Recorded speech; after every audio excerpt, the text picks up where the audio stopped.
ஒரு கப் பாசிப்பருப்பை வச்சு வாயில வச்சதும் கரையிற மாதிரி செட்டிநாடு ஸ்பெஷல் உட்காரை தாங்க பண்ண போறோம். குக்கர்ல ஒரு கப் அளவுக்கு பாசிப்பருப்பை வாசனை வர வரைக்கும் வறுத்துட்டு 2 தடவை நல்லா கழுவி 2 கப் அளவுக்கு தண்ணி சேர்த்து குழைவா வேக வச்சு எடுத்துக்கங்க.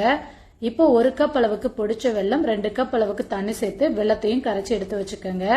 கடாயில 1/4 கப் அளவுக்கு நெய் சேர்த்து 10 முந்திரி பருப்பு வறுத்து எடுத்து வச்சுக்கோங்க.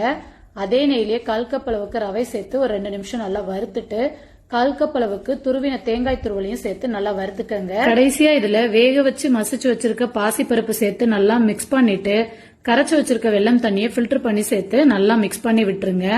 இது கூட 2 டீஸ்பூன் போல நெய், 1 டீஸ்பூன் ஏலக்காய் தூள் சேர்த்து நல்லா மிக்ஸ் பண்ணுங்க. கடைசியா வறுத்து வச்சிருக்க முந்திரி பருப்பு 1 டீஸ்பூன் போல நெய் சேர்த்து பாத்திரத்துல ஒட்டாத பதம் வந்ததும் அடுப்பு ஆஃப் பண்ணிட்டு சுட சுட சர்வ் பண்ணுங்க. டேஸ்ட் அட்டகாசமா இருக்குங்க. வாயில வச்சதும் கரைஞ்சிரும். கண்டிப்பா ட்ரை பண்ணிட்டு மறக்காம கமெண்ட் பண்ணுங்க. ரெசிபி பிடிச்சவங்க லைக் பட்டன் தட்டிடுங்க. பாய்.